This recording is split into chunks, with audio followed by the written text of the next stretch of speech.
श्री दुर्गा सप्तशती 11वां अध्याय हिंदी में। मैं भुवनेश्वरी देवी का ध्यान करता हूँ। उनके श्री अंगों की आभा प्रभात काल के सूर्य के समान है और मस्तक पर चंद्रमा का मुकुट है। वे उभरे हुए स्तनों और 3 नेत्रों से युक्त है। उनके मुख पर मुस्कान की छटा छाई रहती है और हाथों में वरद, अंकुश, पास एवं अभय मुद्रा शोभा पाते हैं। ऋषि कहते हैं, देवी के द्वारा वहां महादैत्यपति शुंभ के मारे जाने पर इंद्र आदि देवता अग्नि को आगे करके उन कात्यायनी देवी की स्तुति करने लगे। इस समय अभिष्ट की प्राप्ति होने से उनका मुख कमल दमक उठे थे और उनके एक प्रकाश से दिशाएं भी जगमगा उठी थी। देवता बोले, शरणागत की पीड़ा दूर करने वाली देवी, हम पर प्रसन्न हो। संपूर्ण जगत की माता, प्रसन्न हो। विश्वेश्वरी, विश्व की रक्षा करो। देवी, तुम ही चराचर जगत की अधीश्वरी हो। तुम ही जगत का एकमात्र आधार हो, क्योंकि पृथ्वी रूप में तुम ही स्थिति है। देवी, तुम्हारी पराक्रम अमंगलनीय है। तुम ही जल रूप में स्थित होकर संपूर्ण जगत को तृप्त करती हो।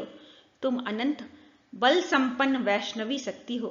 इस विश्व की कारणभूता परा माया हो। देवी, तुमने इस समस्त जगत को मोहित कर रखा है। तुम ही प्रसन्न होने पर इस पृथ्वी पर मोक्ष की प्राप्ति कराती हो। देवी, संपूर्ण विद्याएं तुम्हारे ही भिन्न भिन्न स्वरूप है। जगत में जितनी स्त्रियां हैं वे सब तुम्हारी ही मूर्तियां हैं। जगदम्ब, एकमात्र तुमने ही इस विश्व को व्याप्त कर रखा है। तुम्हारी स्तुति क्या हो सकती है। तुम तो सत्वन करने योग्य पदार्थों से परे एवं परावाणी हो। जब तुम सर्वस्वरूपा देवी स्वर्ग तथा मोक्ष प्रदान करने वाली हो, तब इसी रूप में तुम्हारी स्तुति हो गई। तुम्हारी स्तुति के लिए इससे अच्छी उक्तियां और क्या हो सकती है। बुद्धि रूप से सब लोगों के हृदय में विराजमान रहने वाली तथा स्वर्ग एवं मोक्ष प्रदान करने वाली नारायणी देवी, तुम्हें नमस्कार है। कला, काष्ठा आदि के रूप में क्रमशः परिणाम अवस्था परिवर्तन की ओर ले जाने वाली तथा विश्व का उपसंहार करने में समर्थ नारायणी, तुम्हें नमस्कार है। नारायणी, तुम सब प्रकार का मंगल प्रदान करने वाली मंगलमयी हो, कल्याणदायिनी शिवा हो, सब पुरुषार्थों को सिद्ध करने वाली शरणागत वत्सला, 3 नेत्रों वाली एवं गौरी हो, तुम्हें नमस्कार है। तुम सृष्टि, पालन और संहार की शक्तिभूता सनातनी देवी, गुणों का आधार तथा सर्वगुणमयी हो। नारायणी, तुम्हें नमस्कार है। शरण में आए हुए दीनों एवं पीड़ितों की रक्षा में संलग्न रहने वाली तथा सबकी पीड़ा दूर करने वाली नारायणी देवी, तुम्हें नमस्कार है। नारायणी, तुम ब्रह्माणी का रूप धारण करके हंसों से जुते हुए विमान पर बैठती तथा कुश मिश्रित जल छिड़कती रहती हो, तुम्हें नमस्कार है। महेश्वरी रूप में त्रिशूल, चंद्रमा एवं सर्प को धारण करने वाली तथा महान वृषभ की पीठ पर बैठने वाली नारायणी देवी, तुम्हें नमस्कार है। मोरों और मुर्गों से घिरी रहने वाली तथा महाशक्ति धारण करने वाली कौमारी रूपधारिणी निष्पापे नारायणी, तुम्हें नमस्कार है।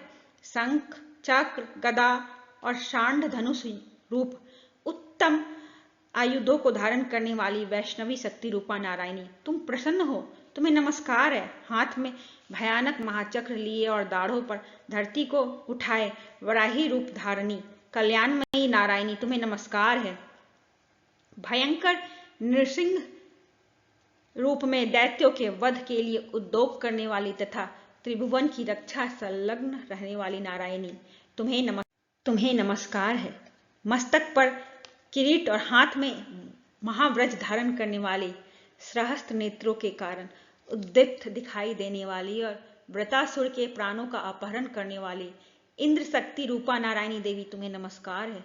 शिवदूती रूप में दैत्यों की महती सेना का संहार करने वाली, भयंकर रूप धारण तथा विकट गर्जना करने वाली नारायणी, तुम्हें नमस्कार है। दाढ़ों के कारण विकराल मुख वाली, मुंडमाला से विभूषित मुंडमर्दिनी चंडमुंडा रूपा नारायणी, तुम्हें नमस्कार है।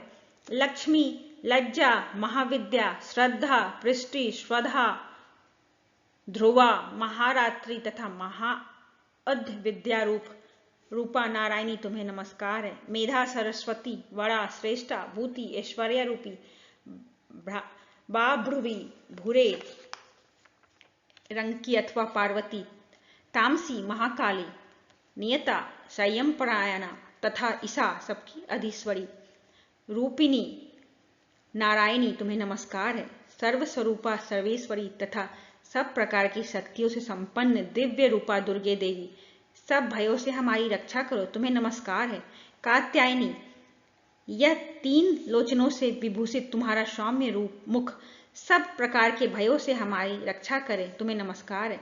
भद्रकाली, ज्वालाओं के कारण विकराल प्रतीत होने वाला, अत्यंत भयंकर और समस्त असुरों का संहार करने वाला तुम्हारा त्रिशूल भय से हमें बचाए, तुम्हें नमस्कार है। देवी, जो अपनी ध्वनि से संपूर्ण जगत को व्याप्त करके दैत्यों के तेज नष्ट किए देता है, वह तुम्हारी घंटा हम लोगों की पापों से उसी प्रकार रक्षा करे जैसे माता अपने पुत्रों के बुरे कर्मों से रक्षा करती है। चंडिके, तुम्हारे हाथों में सुशोभित खड्ग जो असुरों के रक्त और चर्बी से चर्चित है, हमारा मंगल करे, हम तुम्हें नमस्कार करते हैं। देवी, तुम प्रसन्न होने पर सब रोगों को नष्ट कर देती हो और कुपित होने पर मनोवांछित सभी कामनाओं का नाश कर देती हो। जो लोग तुम्हारी शरण में जा चुके हैं उन पर विपत्ति तो आती ही नहीं। तुम्हारी शरण में गए सब मनुष्य दूसरों को शरण देने वाले हो जाते हैं। देवी अम्बिके, तुमने अपने स्वरूप को अनेक भागों में विभक्त करके नाना प्रकार से के रूपों में जो इस समय इन धर्मद्रोही महादैत्यों का संहार किया है, वह सब तुम दूसरी कौन कर सकती है।